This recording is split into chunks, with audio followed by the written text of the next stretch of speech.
magnificent bastard, I read your book! Oh shit, okay, so I hear the fish tanks. I hear the tinkle, tinkle, tinkle, tinkle. Yeah, it's really That's annoying. nice. That's calming. I bet it's calming. It's like, sounds like someone's peeing. What are your fish called? We have all kinds. Gerald has all kinds. We have all different types. Like bottom feedy guys and catfish and cichlids and guppies, and we have three I see. tanks. There's far too many to name. Yeah, I thought I'm we were not going to be really- like, okay, that's fair. you thought I was going to be like, oh, there's Joe and Rick. Well, yeah. Actually, that's exactly what I thought. No. It's like an ecosystem. Yeah, at a certain amount of fish, they become nameless. Like they revert back to nature. Yeah, I'd say like past 5, maybe. Yeah, well, how do you fucking tell the difference, especially if it's goldfish? You don't. Those guppies, they have babies, and there's like 50 of them. Okay, that's unexpected. I never would have thought. Okay, well, this is the Extinction Agenda where we talk about fish. Yeah, we're back to talk about fish. It's going to be a low-key episode. Yeah. There's been some biological mishaps, but we're good. We're solid now. There's been an accident. Yeah, other James contracted a virus, maybe from a bygone era. Probably not this new virus, but something comparable. I hope not. None of my organs are inflamed, to my knowledge. So does that happen? Yeah, it's a bad deal, man. This flu, this thing that everybody's worried about. It's actually very worrisome. But you can count me out. Yeah, I opted out. You can opt out of the flu, right? I'm gonna stay home. Mm-hmm. Oh yeah, good move with your canned food. Yeah, it's fine. Yeah. So how do we? So this is a bonus episode. Anyone tuning in interested in fish, you're golden. We're also gonna talk about comic books, recent comic books that have just been released for you, things that we choked down so we could talk about. That's right. We are going to discuss the X-Men, the X-Men, Jonathan Hickman's brand new X-Men, right through 1 to 6, including the newest issue, number 6. And then we're also going to dip a little bit into Green Lantern Season 2. I like Grant Morrison. I don't know what he did here. It seems like he restarted for another run. After he did a good run, then some other weird Grant Morrison type stuff in between with that Black issue, and I don't know. Oh, the I Black don't know what Star he's up stuff. to. Yeah, well, I missed 1 or 2, so I got a bad. And it's a 3-part story, so yeah. It's once like again, well, we'll have a chance to talk about it. But with anything Morrison, you read it in periodical form. It makes your head a little twisty, and then you read the 3 issues in a row, and you're like, oh, okay, that's actually pretty straightforward. Yeah. But anyway, and then what's our third book? Oh, our third book is Tartarus. Tartarus, number 1, Tartarus. by Johnny Christmas and Jack Cole. Probably coolest sounding team in comics, I'm going to say. I'm gonna say that too. Yeah, best stage names in comics. I didn't realize so many comic. Yeah, I didn't realize so many comic creators use stage names. Blew my mind. Wait a minute. Really. What, does Johnny Christmas is a stage name? I'm assuming.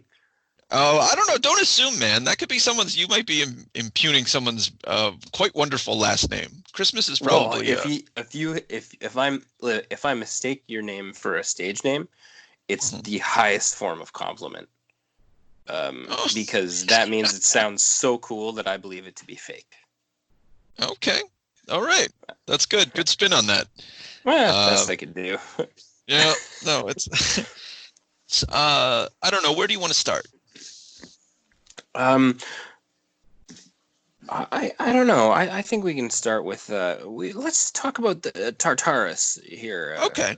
Because sure. That's that baby's fresh in my mind. Okay. Sounds good.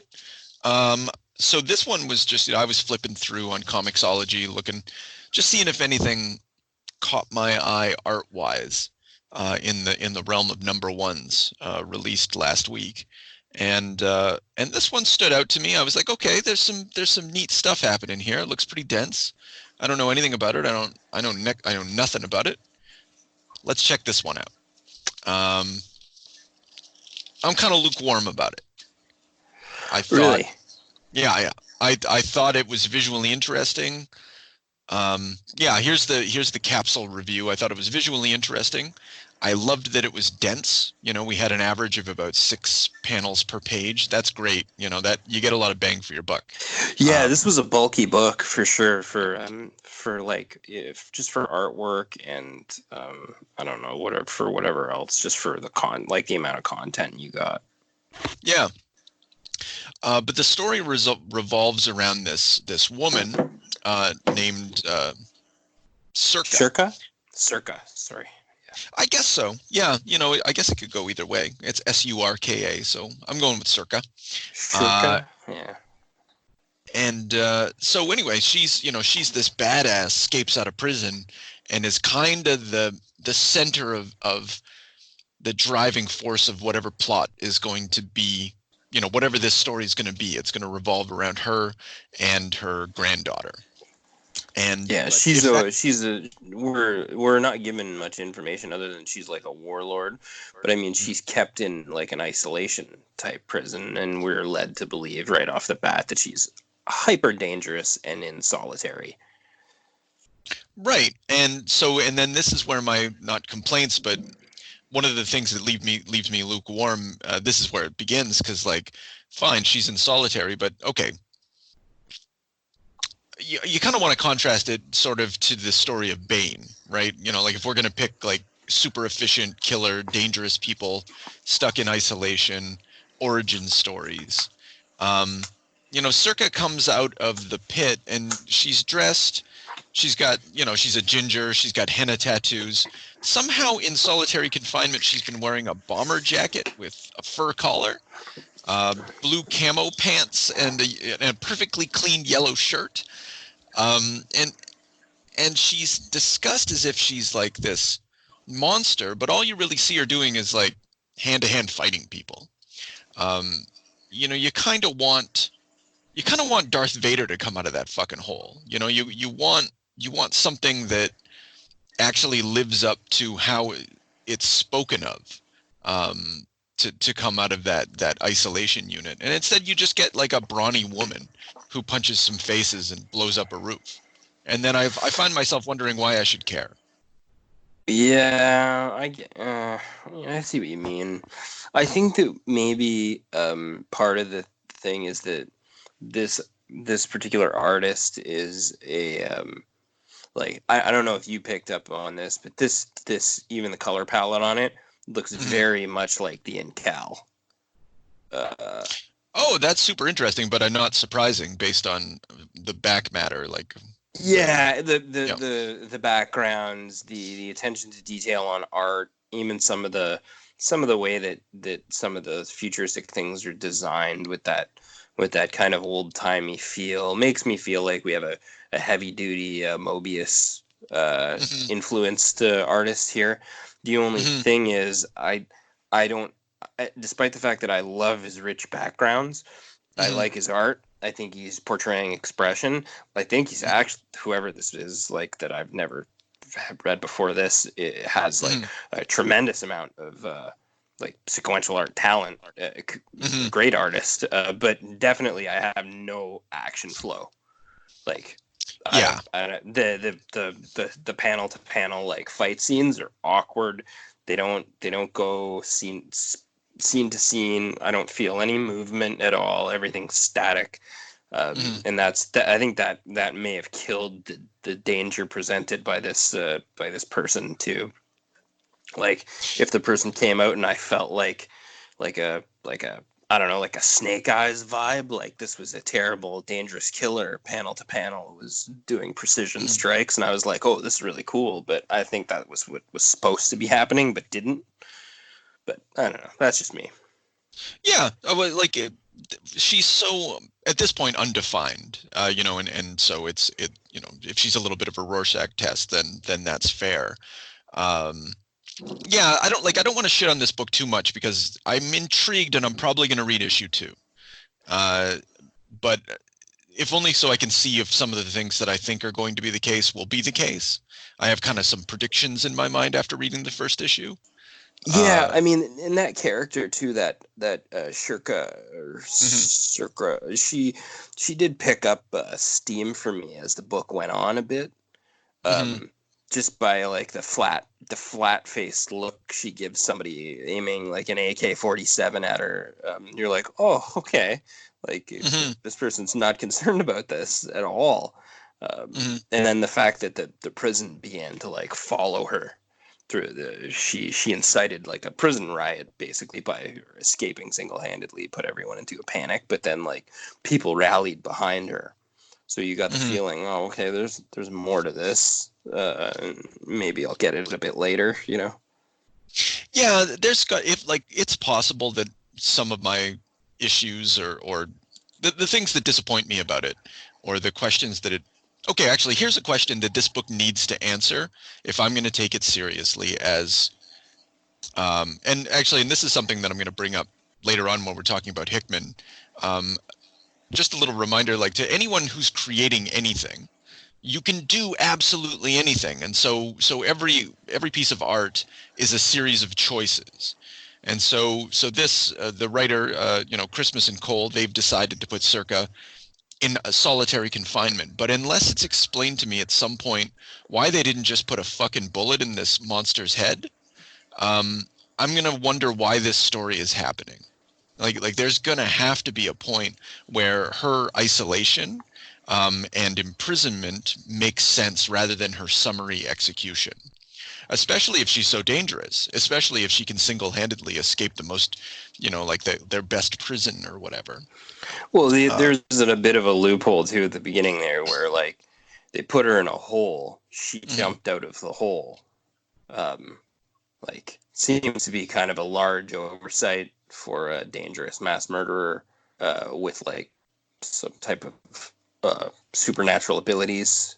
Yeah. I don't know. Call me a dummy. Yeah.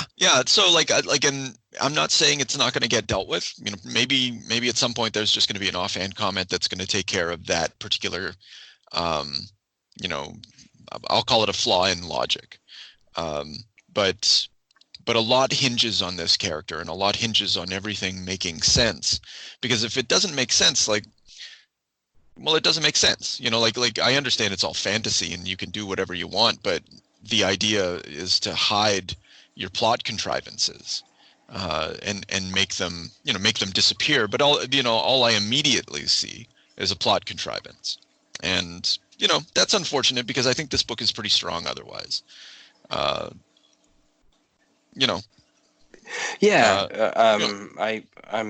with you on that. And I just I think that's the only other thing that I have to complain about is the action's wonky.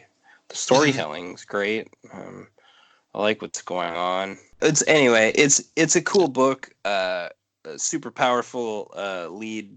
It seems to be like a big push for all lead women characters. Nice tone.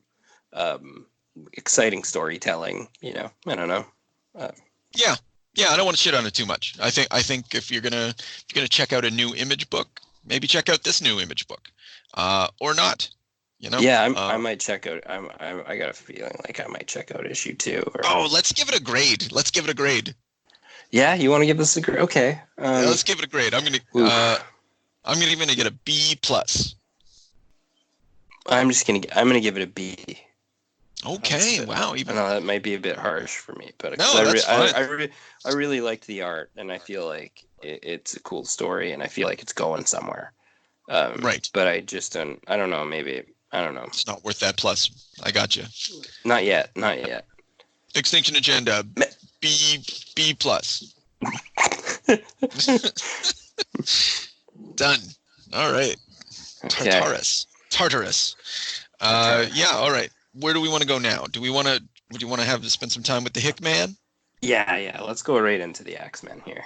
Okay, so X-Men 1 through 6, I guess from 2019 up until now.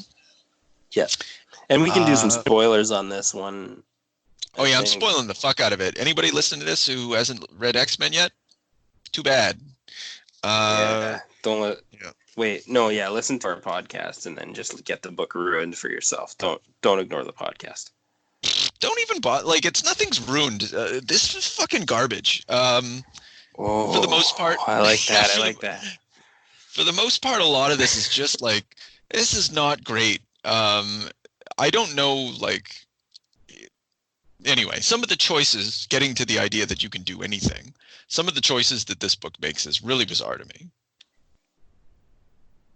You there? Oh yeah, I'm listening. Okay, it was weird. My ears started ringing, and I was worried that some sort of sonic attack had happened. No, nothing like that. Okay, I'm glad to hear it. Anyway, some weird choices. That was going to be weird to edit. All right. So, I'm worried about sonic attacks. All right, so you read you had kind of held off. You read them all more in a chunk. Yeah, I read the whole thing front to back, like kind of in a run. How you feel about this? Like, I've obviously laid my cards on the table. Yeah, I don't know.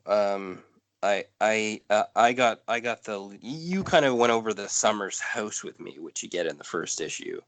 Yes. Where they kind of bring the family together. Scott, leads a team to kind of... I don't even know what they were doing. Like, it seemed like, I guess they were attacking the man behind the curtain, and then they just rescued a bunch of mutants, but didn't, like, follow through with dealing with their big fucking problem. What's that? I'm sorry, I don't understand what you're referring to. Well, so they're going after building. Orcas. Yeah, they're not really though, because they didn't finish the job. Oh, like in space, you mean? Just like in general. I mean, they went into that bunker and they were breaking... Magneto's tearing doors apart, and they're opening this place up like a can, and they save a bunch of mutants and then retreat. Like, well, they destroyed the facility. I mean, that's what I took from it. I don't think they shut down Orcus on Earth. This is the last thing on Earth. Yeah, I guess, but they didn't get the guy, the bad guy. Well, the Devo guy. Well, that guy was out in space. Oh, was he? Yeah. I don't know. See there. Yeah, I'm pretty sure. Anyway. Oh, he was just calling the shots on what data to dump and stuff or whatever, right? I don't know. I think that was a completely different mad scientist. I think that's a problem that this book has. Is like, it's just scientists everywhere, and mad scientists everywhere, and they kind of seem the same. I am more latching on to the Devo guy who looks exactly like Mystique in disguise or whatever, and so on and so forth. But yeah, and then they give the Magneto kind of... He regales the children and advises that, he fights so that they don't have to, which is like the old World War II sentiment. I feel a lot of I don't know what happened in that first book, but even book 2, they go to investigate like an island that's trying to have sex with their island, which is more interesting than book 1. Oh, well, I wanted to say something about book 1 before we sorry. Sparely move on. I was going to discard book 1 because it was kind of shitty. But. Oh, well, I agree that, those family moments are very embarrassing. Like, every time this book tries to be funny, it only succeeds in embarrassing itself. I never laugh. I'm always shocked at the choices that Hickman makes. In effort to, get a rise out of, or not a rise out of people, just to make them chuckle or whatever. And I'm sure some people fucking love it. I guarantee Twitter loves the shit out of all this stupid bullshit. Wolverine and Vulcan arguing about barbecue. Fuck off. That wasn't good. Yeah, that was like, I was like shaking my head. Yeah. And then, okay, first of all, I'm shaking my head that Vulcan is involved in this story at all. Right? Yeah, like, know your characters, man. Like, he didn't need to come back. No one knows who he is. Let him go. Let him go. Well, that's our own ignorance. No, that's just because we didn't read. I would disregard him. There's a lot of stories with that guy in it. And then if I was writing X-Men, I would make a point to pretend that he didn't exist because he doesn't. Yeah, that's fair. But you're gonna. Well, we later on we're gonna see some other Brubaker excellent choices. Speaking of good choices. Okay, yeah, and then like having like a heart-to-heart about this book. With Corsair? Yeah, is that the part you're going to have a... No, I'm not going to say that. It's not the part. Yeah, he basically, like, whatever he's doing here, what he should do is co-write, maybe, with our old friend Joss Wheaton, so that he'd get some idea of how to do witty banter. Oh, and heart-to-heart moments. That's not a bad idea, man. Not a bad idea. Yeah. Could you please just write this barbecue scene for me, so that my book doesn't suck the ass? And then I'll go on with my deep plot. Anyway, but. You know what makes it worse is I think one of the things that's contributing to this problem, or I'm certain that one of the things that's contributing to this problem, is Lionel Francis Yu and his complete inability to draw facial expressions that are meaningful and communicate emotion or anything. I don't know what his characters are doing. They're so fucking weird. Well, they all have statue faces. Yeah. Yeah, they're all like granite humans. That really adds to it really takes away from the possibility of any humorous or subtle moment from ever being communicated effectively. So that's unfortunate. It's not a good choice. But okay, one good thing I want to say about this book, I like that basically it's the story of the X-Men taking it to white supremacists or other bigoted paramilitary organizations. Storm saying suicide bombs and serving the greater good are always the last refuge of a conquered people. And then Cyclops is like, they spent far too long passing off the past as the future. And that's pretty much what these fucking people do. And that's what they're attempting. That's basically what Orcus is like all of those racist and prejudicial and regressive political fascist forces that would want to just remove change and go back to the good old times when a certain class was in a dominating position. That's what Orcus is. And that's what the Sentinels represent. And as long as the X-Men's dealing with that, I got time for this book. I'm kind of going to put up with a lot as long as this is the essential political message of the X-Men. But issue number 4 is going to really fucking give me a headache when we get there because it really causes some problems for me. But anyway, that's what I want to say that's good about these stories. Oh, I liked this. I feel like I liked issue number 4. Oh yeah, issue number 4 is likable, but anyway, we'll get into it. Yeah. Okay. Yeah. I hear you. One of the other things this book suffers from that actually we came right out of the gate hot with on Grant Morrison's X-Men run is this book suffers from who the fuck's the bad guy syndrome. Like, the bad guy is nobody, and I don't give a fuck. Like right now, he's a pervert blind guy named Fat Diabetes Dr. Devo. Like, come on, man. What am I worried about here? Am I worried about his sort of weak, personality-less sentinel that he has? Her robot head opens up once in a while, and she says "fuck all" about anything. I don't know. I'm not worried about that either, really. Yeah, the only thing that anybody has to worry about is the emergence of Nimrod, and so the Orcus organization is essentially a ticking time bomb. Yeah, I guess that's the thing that we're dangling is that like the one moment that I did get sort of excited or worried was when I saw the chest plate for Nimrod or whatever, right? Mm-hmm. Yeah. And we're like building components, and we have creative people doing it. I don't know. Yeah, and it's going to be, remember that guy so she's upset, Dr. Gregor, she's upset about her husband who's dead. he was the guy that commits suicide in order to kill the X-Men when they landed on the space station back in the miniseries. Do you know who I'm talking about? She's still mad about that. Yeah, I'm picking up on, and we got the little teaser like, I know how to resurrect him. Yeah, and she's gonna put him in Nimrod. Is what I'm suspecting. And it makes sense. Nimrod is the hunter, and so she's going to bring back her husband and place it into the body of Nimrod, and that's going to be how that goes down. Is what I predict. Well, that's kind of creepy. Hopefully that happens. I think, I would be surprised. I was kind of hoping she'd go. I was kind of hoping she'd eventually kidnap somebody with a Glock and make Professor X resurrect him. Yeah, that'd be all right too. Go back. That would actually be that might be a better story.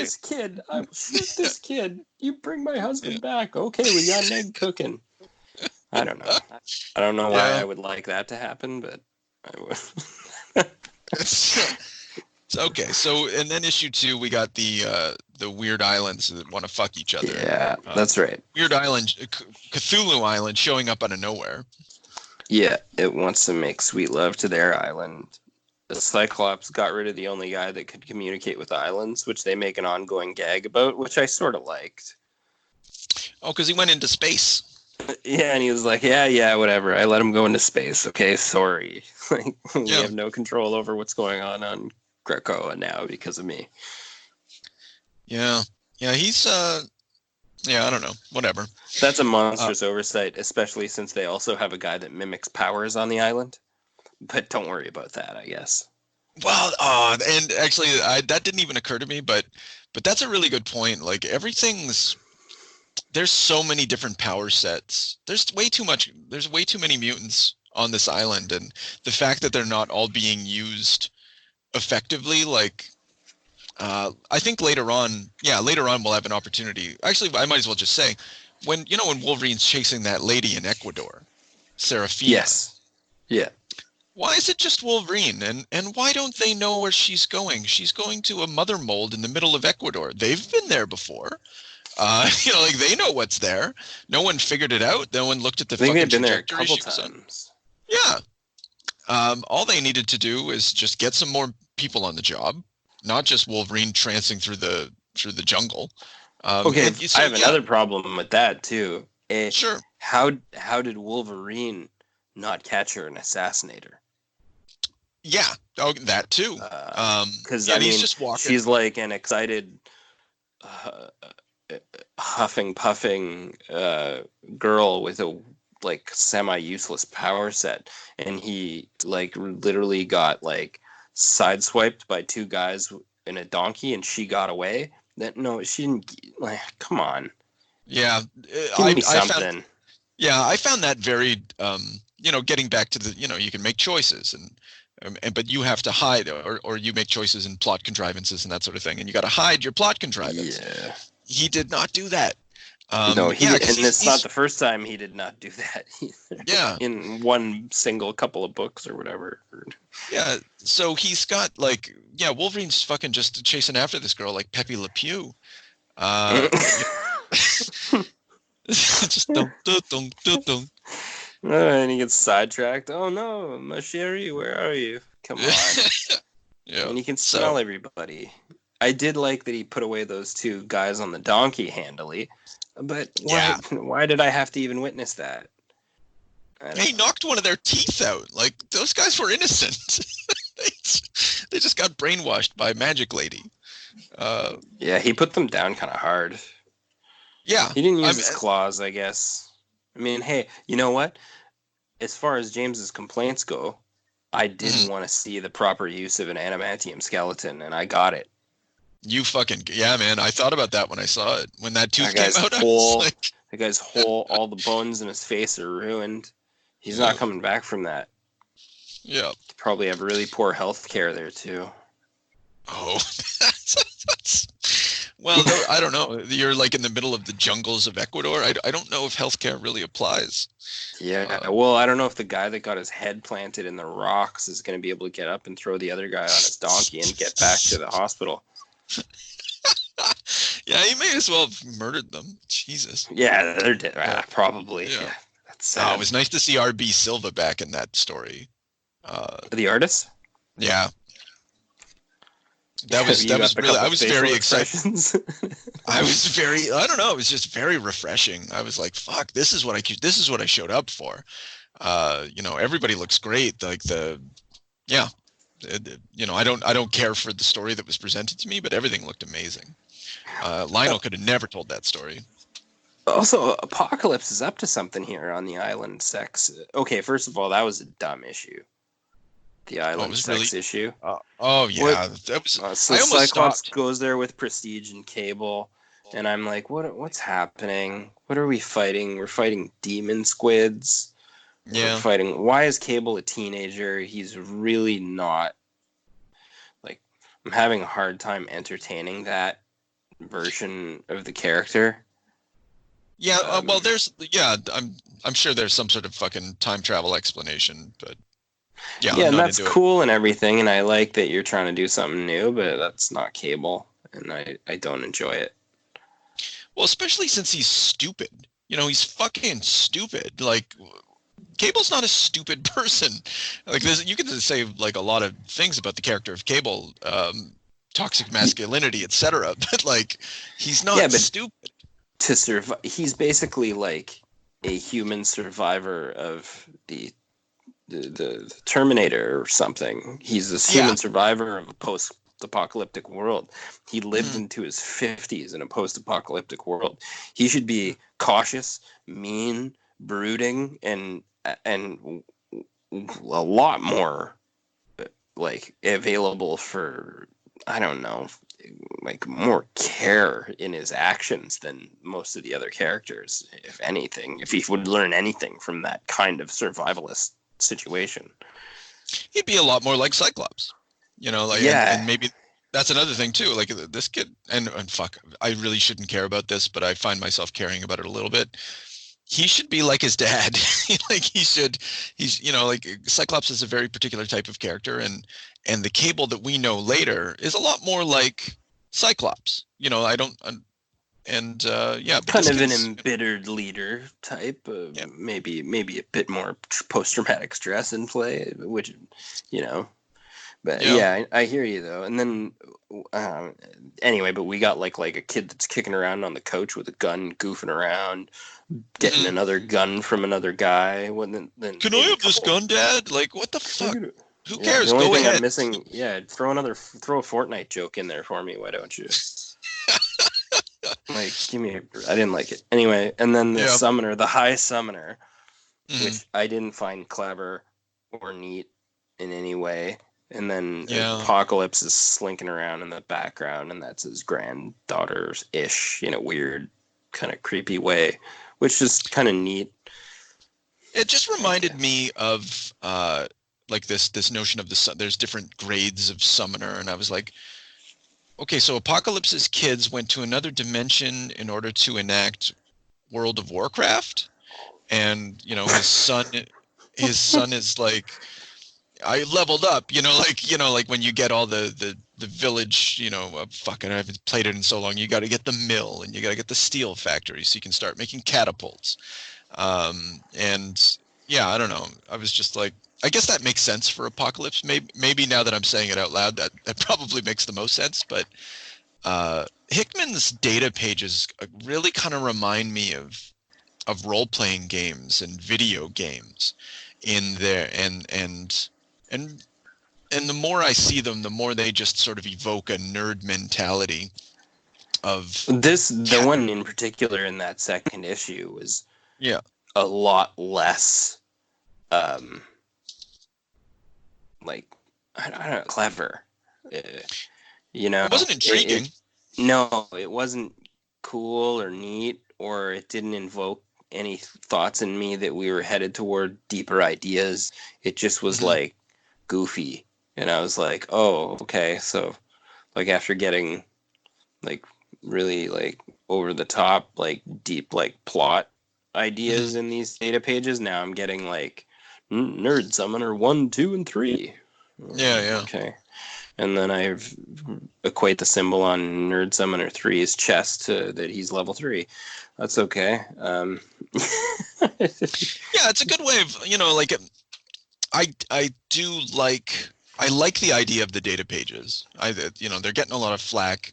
I think if used sparingly, and they can be very effective in order to fill up, just because comics are like 22 pages for $5. I need something more. Like, I need to get more.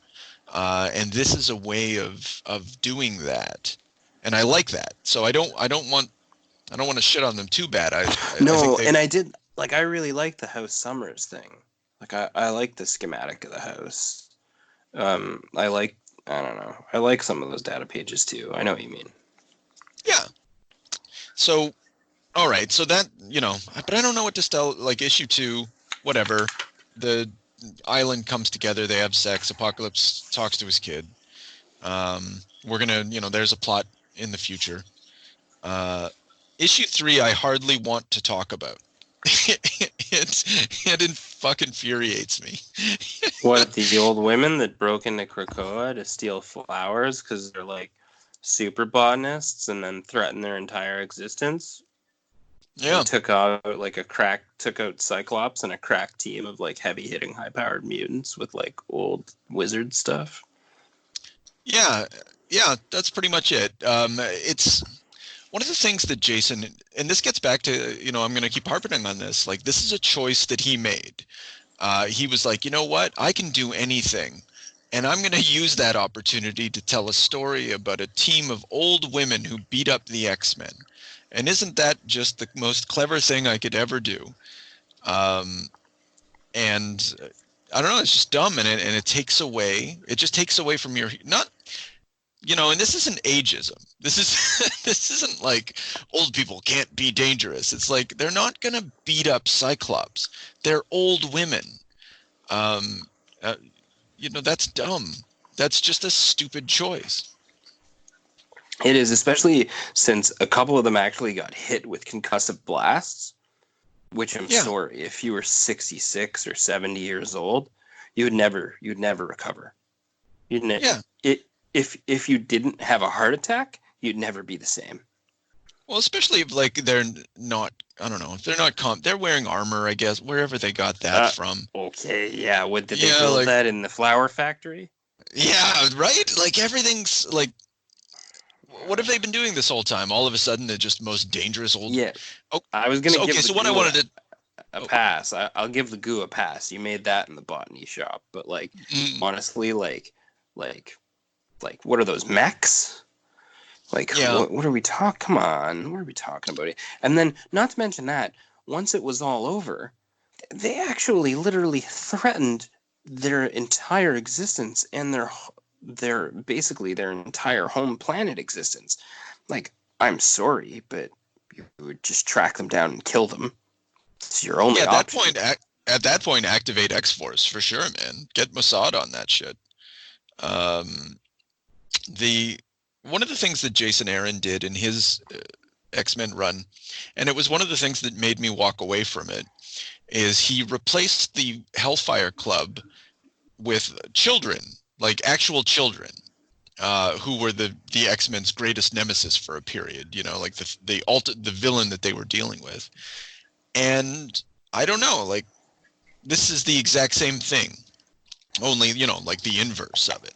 Like, the X-Men don't fight old people, and they don't, or if they do, they fight dangerous old people, and they don't fight children. And if they're doing either of those two things, then they've ceased to be of any heroic interest to me.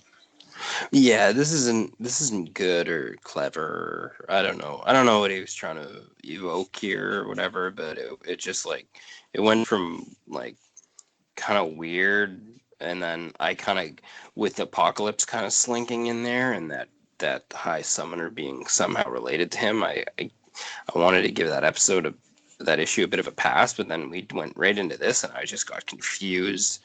Like, I'm not in a good way, like, in a way that, like, I don't know where your story's going. And I don't want to see more of it. No. And that leads into the economic forum. Yeah, because I was gonna quit. I was gonna fucking quit at 3. I was like, I am done. That's stupid. You're Hickman. Whatever. Lots of people are gonna like what you're doing. I'm not one of them, and I'll see you later. But then I saw I saw X-Men into Star Trek mode, and I really needed to get in on that. Apocalypse in the suit would won you over. Yeah. Yeah, like this one here actually, I was treated to the data pages in a way that I super enjoyed with the dinner menu. Oh fuck! I forgot it was the dinner. Actually, you know what? Oh yeah. I got to disagree on that because. Why? You don't like because a page later they announce as they're giving. So it's like gazpacho, with whatever lemon infused or fucking who cares, and then and you see the menu in the data page, and then literally a page later, as Professor X gets his food, he says what the food is. So what was the point of the data page? You didn't need that page. That was a joke.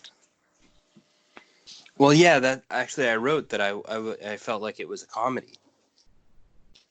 Yeah. It was like almost like a comedy issue, and I thought that was great. That's interesting. Okay, go on. Tell me more about that. So, like, you mean the whole issue? Yeah, like I thought the whole thing was kind of like a weird, like they were talking about I don't know, the whole thing just kind of like was like almost like a bizarro world, and like Cyclops came across to me like almost like Pierce Brosnan's James Bond. He was like beating guys up, and Magneto's at dinner. A little helping hand for you there. And I don't know, the whole thing was almost kind of like a gag. I thought it had a funny tone. Because Cyclops led basically they had him like take out they were planning to like do whatever humans do, like assassinate them, and they're trying to do like more shadow ops stuff, which is the point of not having Magneto come in full tilt somewhere and murder people on a world stage, right? Mm-hmm. They want him and Apocalypse and other powerful mutants like doing like deliberating, and this was kind of neat in that way. But yeah, that's kind of how I read it. That some of those parts anyway. Mm-hmm. So yeah, basically this is the X-Men coming in. It's interesting that this story takes place at Davos, which Davos features very prominently in conspiracy culture. As the like governments don't exist, the real people who control the world get together at Davos, and they talk and they plan, and then they set the agenda. So immediately Hickman's further engaging with the he's engaging with what do we want to say, the idea of white nationalism, and also their culture of conspiracy, because Davos features extremely heavily in their worldviews, or generally speaking. And then basically how do I say? So I should post a link to this so that way people can read it as well. But the people over I've alluded to this in another episode, but the people over at the Xavier Files have outlined, like in an essay format, pretty persuasively that Krakoa is analogous to the state of Israel in these stories, and purposefully. And so basically this story is pod people Jews coming to the center of the ultimate conspiracy and saying that we're going to buy all of you with all of our drugs, and we're going to own you through debt and servitude, and if you fuck with us, we're going to kill you. And then they fly off. There was talk of loading debt, loading health costs, loading education costs, making people pay the rent, quote unquote, and interest so that they have a place to live. Like just you have to pay to live, and then you got your weird kind of I don't know what I felt like that the beating up of the bad guys was like Inglourious Bastards in a weird way. It was like supposed to be like a guilty pleasure. Like, well, it certainly takes away from the fact that the X-Men are announcing that they're going to basically, like, they're not liberators. Like, think about your daily life. Like, think about the debt that you have. Think about the, you know, like everything, my life, your life, everyone you know. Think about how debt and the global economic system dominates in every aspect of your life and determines how you're going to deal with yourself as well as others. And then the X-Men are like, well, and in true superheroic fashion, are going to say, well, hey, we're not coming in to change the status quo. We're just going to defeat the villains. But, you know, what the fuck does that mean? Like, what does it mean for the X-Men to say, we're going to come in and we're going to become the new economic masters? It basically means, like, we're offering better pills so that way you can live longer and work harder for the system. You know, they're not saying anything about eliminating inequality. They're not saying anything about, like, making life better or enlightening people or in anything progressive. It's just the neoliberal agenda on hyperdrive with these people. And man, that's not my Xavier. That is not my Xavier. I'm not here for that. That's fucking shitty. Yeah, this was this is where the whole thing kind of took a turn. I'm like not sure. I did think about your Israel analogy while I was reading that book, and I thought, oh, that's kind of weird and dark, and kind of not like. And I did, like you say, I don't get the feeling I'm reading about my heroes or superheroes. I'm like, I don't know. I just feel like it's I don't know. I just feel like it's fudging around with politics, or that there's something Trump related in here interwoven. I don't know. Yeah, it's definitely, I don't know, it's just definitely not heroic. And you know, then they fly off kind of cool. And that was my issue with that was my issue with the House of X Powers of 10 also, was that I didn't get the feeling that I was standing with my protagonists, with my favorite characters. And if you're trying to tell a story around that and I don't have anyone to root for, it just keeps getting weirder then, kind of. Yeah. And, you know, but I don't know, maybe that's okay. You know, maybe. Yeah, sure. It's different. This is all still set up.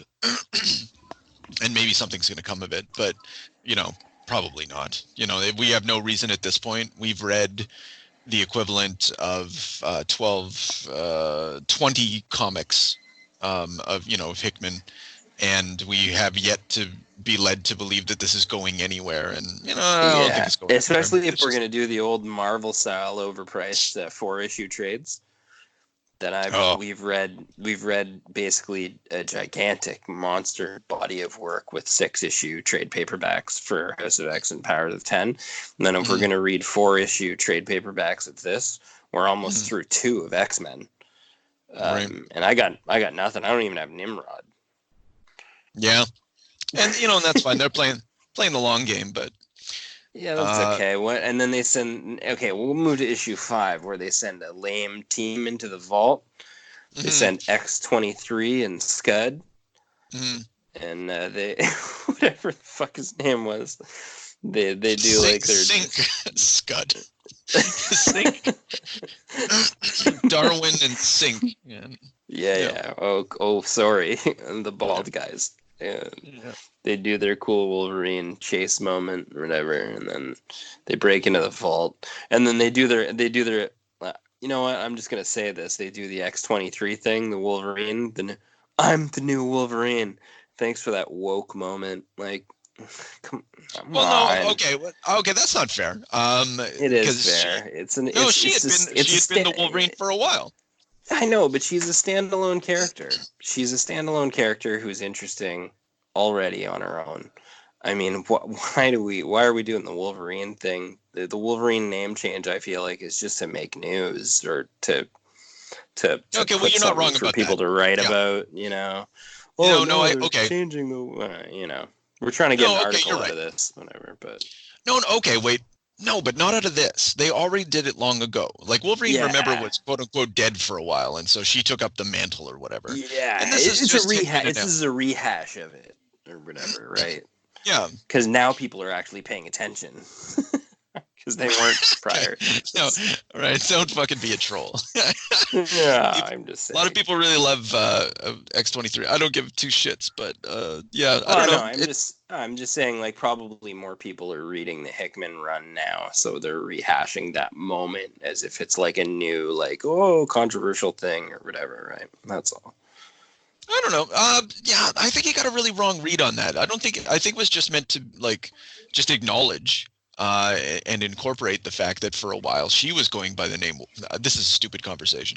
She was going by the name Wolverine, and so they just gotta, like, they just gotta kind of acknowledge it. Yeah, that's fair. Yeah, but whatever. I agree though. Like this gets into like Comicsgate stuff. This gets into some Chuck Dixon shit.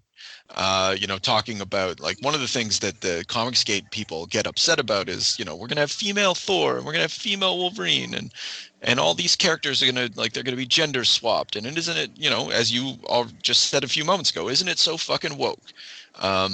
And I don't care either way, because who gives a fuck? It's all corporate. That's true. Bullshit, like, I really don't care, and I like I love strong female lead characters. I just feel like they can stand alone, like, and be interesting without doing, like, gender swap to make them relevant. Right. You write an interesting female lead. Use existing female leads. That are already, like, unique and independent and interesting characters. Put a good creative team behind them. Make it blow up, like, make it what it needs to be in this day and age, so that we're engaged and interested. Not like gender swap's just a cheap. It's a goofy thing to do, and it's like, I don't know. I just feel like it's. I don't know. I guess it's okay, because you're doing it both ways too. You do, like, the male gender swap thing, or do they do that? Oh, no, they probably don't. I honestly don't know. Yeah, I guess they like don't. it gets down to my fundamental, like, so, man, and sorry, I'm not. Don't take this the wrong way, but, like, you were just like, Chuck Dixon has said exactly the things that you've just said, and I don't think that you're wrong though, and I don't think he's necessarily wrong. But at the end of the day, I think it's stupid to care. This is my fundamental argument, is, like, who gives a fuck what Disney's doing with Wolverine? Who gives a fuck? It doesn't matter. I think in a way that's maybe a little bit different than Chuck Dixon's stance on it. Is that I really don't care, but I really, like, I want to engage with interesting female characters, and I just think they're already there. Yeah, she was to use and write. Yeah, and I feel like they can stand on their own without trying to figure out a way to get cheap pops out of it. That's all.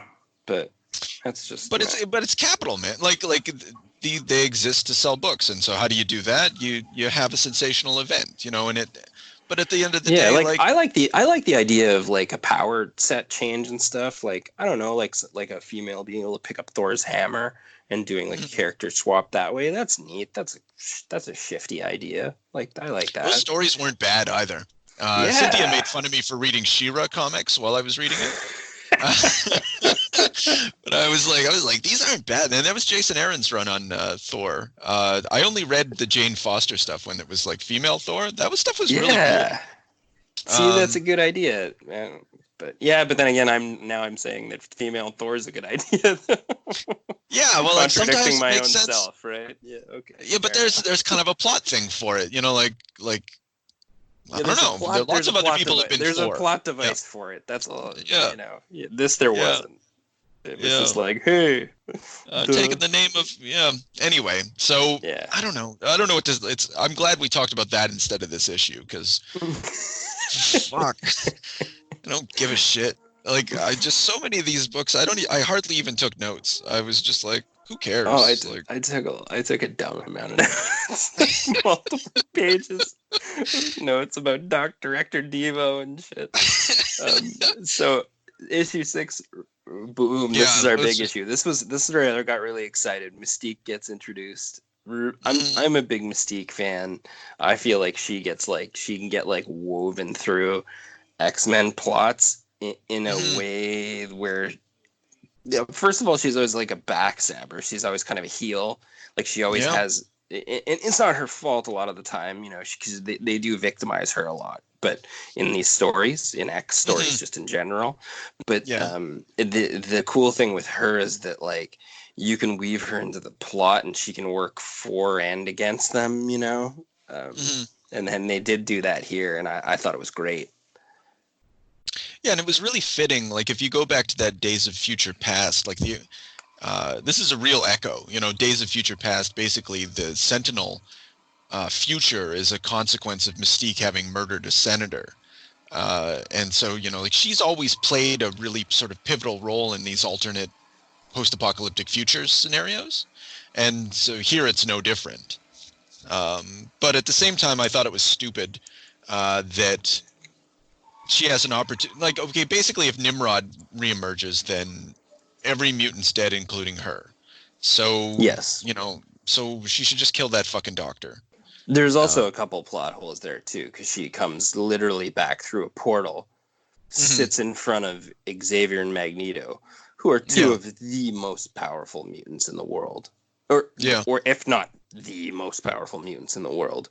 And then they're like, well, go back in there and kill him. Yeah, go back tomorrow. What? Okay, no. How about Magneto? Get off your ass, take your tie off, go through the fucking portal, and pop the seals on that station. Get her done. And then just be like, sorry, everyone. Announcement to everyone in the station. You're all about to die because I'm crushing it, and it's going to fall into the sun after I depressurize it with my magnetic powers, and then just walk through your flower portal again. Now we don't have Dr. Durpo. We don't have his angry girlfriend, Dr. Gregor, who wants to resurrect her husband at the cost of all human and mutant life.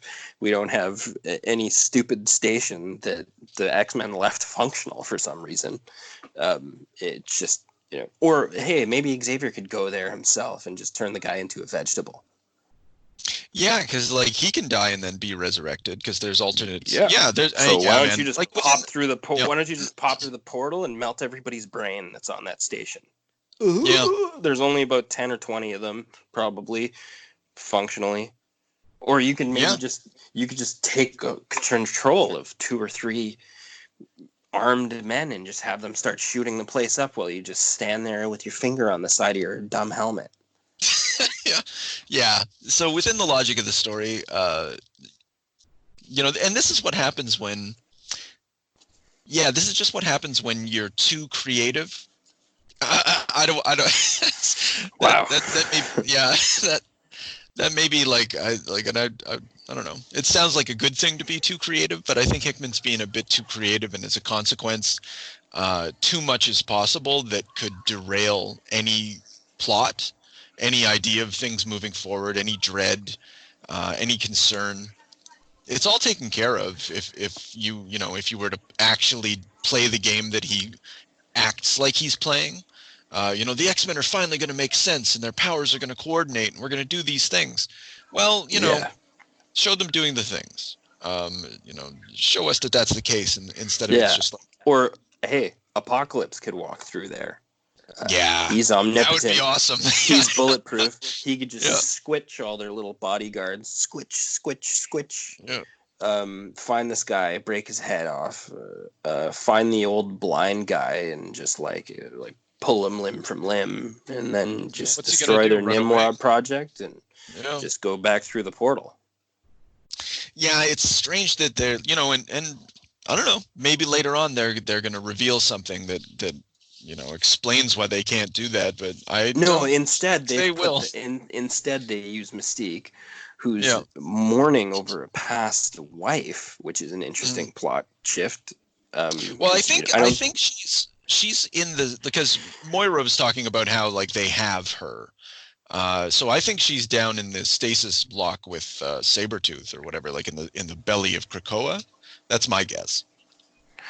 Yeah, something's going on in there, but basically they've like pushed her to like a breaking point to where she's so dangerous, she's capable of assassinating them. And as noted, the world's most powerful telepath is in the room with her, knowing that they're pushing her past a breaking point by being like condescending fucks. And they're putting themselves in danger. So now they have weird old woman danger that they haven't. Yeah, let's add up all the danger they got. Yeah, they have weird back alley apocalypse deals going on behind their back with creepy children or illegitimate children from his coming from Cthulhu Island. Four horsemen coming from the weird island that no one else actually, other than for some reason Cyclops, has to deal with. Why is Cyclops dealing with something that serious? Also, yeah, this gets back to the fact that there's so many mutants on that goddamn island, and like many of them are quite I do, however, with you at least. I do appreciate that Hickman seems to be a real big Cyclops fan. Oh yeah, actually Cyclops is really cool throughout this whole story. I'm getting real premiere Cyclops action, and it makes me happy. Yeah. Even when he's kind of like, "What have I done?" I'm like, "Well, that's fair. That's a fair question, Cyclops, but you're fucking cool." But you're really cool, and you've like actually dealt with like 90% of the problems that Magneto and Xavier didn't really address.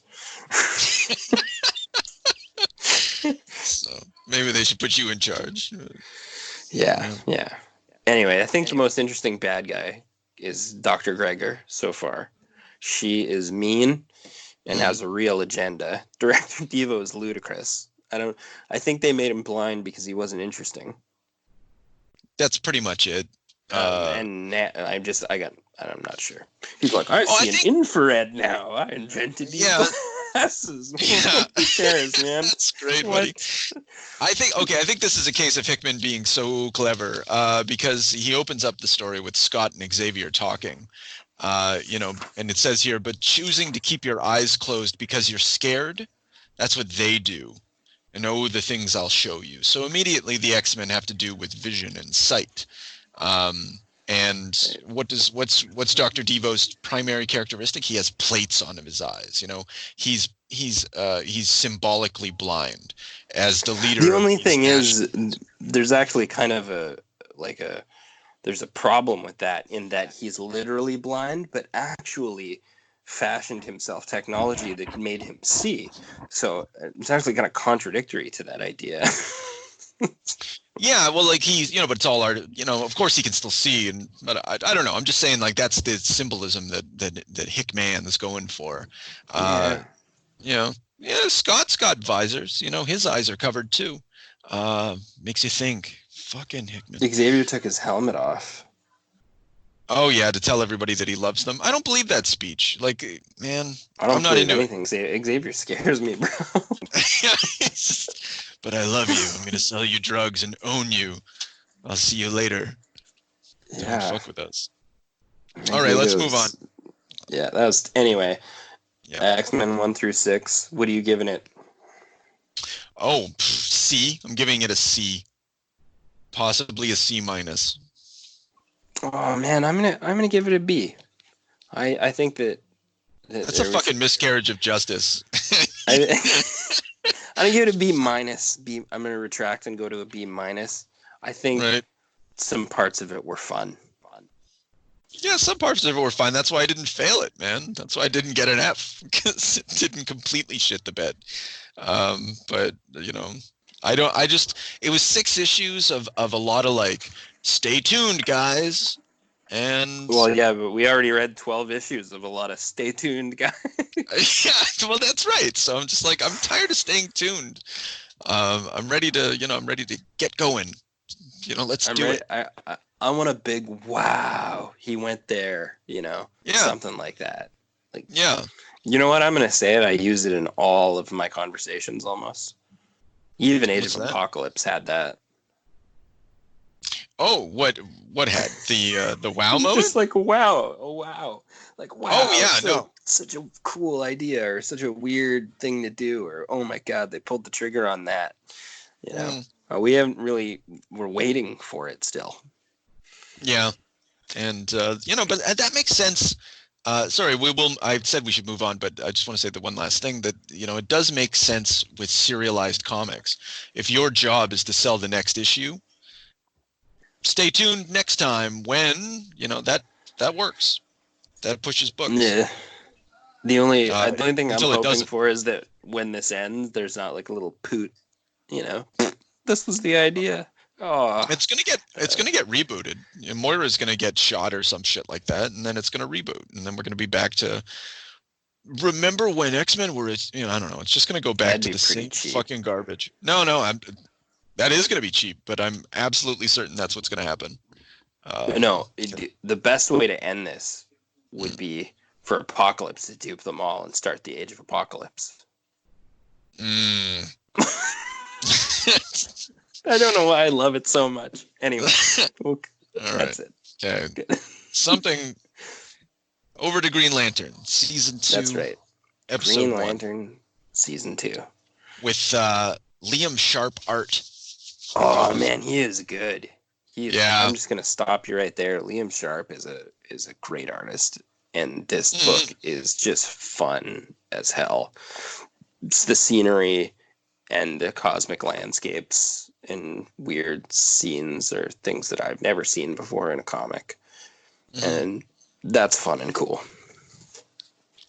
Yeah, we haven't talked about this before, but I've said with others that this book, and it might be because Grant Morrison is currently the editor of Heavy Metal, but this book is heavy metal. Like it's got that weird European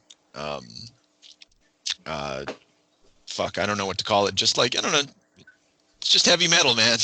It's crazy, and it's this is awesome. I had a great time. Yeah, so I don't know. We don't need to go too much into the plot, but Hal saves the universe. They get that cool little that bar scene. The elders depart to fight the Ultrawar. I like that Hal Jordan's confused about situations, but as the reader, you also are confused. It's a really good. And it works with, so one of the things that Morrison does with, he's got different, so Superman is Morrison's Superman is just he's always cooperative. He has a certain character and a certain way of behaving. He's intelligent, he's cooperative, he's caring. His Batman is, I understand everything that's happening, and there's going to be a reveal at some point that I knew, but with Hal, he is confused, but his skill is improvisation. He's just able to sense what needs to be done in the moment in order to beat the bad guy, and it's super satisfying for the reader and for the story, for the reason you said. Like, he seems confused, and so we're confused as well. So it's perfect. Well, but he still gets this cool moment. Yeah, he's like ultra powerful, and but he also seems like he seems like you're more in tune with, like, when I'm reading about him in this way from Grant Morrison, I feel like I'm connected to him because he's human, and I feel like he is also a little detached from what's happening cosmically. But like you say, he just rolls with the punches from scenario to scenario and comes out as a champion all the time. But as a reader, you feel like you can kind of latch on to his reaction to things, which is a really neat way. I'm not even sure if I'm explaining how he's writing or how I'm reading the writing. But I understand what you're saying. Yeah. And it also, like, a lot of the times in these stories, I really think that Hal's in trouble, even though it makes no sense. Hal's confusion and Hal's sense of being lost makes me feel that he's not always going to win, and that's really great. Like with Batman, whatever the danger, he's Batman. He's going to beat the guy. Like, it's just kind of cool to find out how he's going to do it. And with Superman, same deal. But with Hal, I guess it's because I've always disparaged Green Lantern as a concept, like the space cop with the magic ring. It's always been really dumb, and this is the only time I've ever enjoyed it. Well, he's actually used it as a space cop with a magic ring here. Yeah, we've like kind of stripped away the hokiness of indomitable will and hokey things that my ring creates, and I can't be defeated.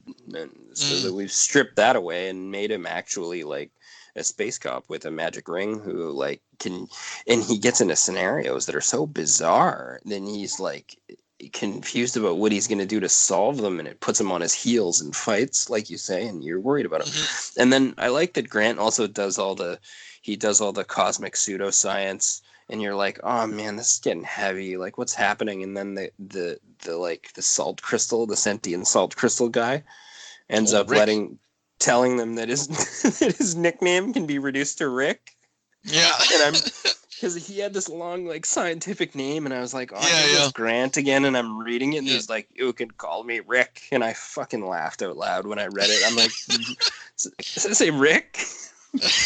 And that's perfect. Yeah, and then I was right back on board enjoying the story again. And, they went to like save incubating elders from like an ape invasion. Mother Juna was bizarre. And it ended up just being an elaborate test for Rick to join the Lantern Corps. Yeah. Yeah, it seems very foreboding and complex, and and that gets back to what I said. Like, it's always very simple. It's always misdirection. All that. It's all like look over here. I'm doing something clever, but something just very simple is happening. Rick meets, his bosses are leaving. Rick meets his new partner. It's a perfect cop situation. He goes on his first mission with his new partner. Things get a little hairy. And then at the end, it's revealed that it was a simulation, and the new guy is part of the force. And then you meet his new bosses, and then that's it. And everything else is just.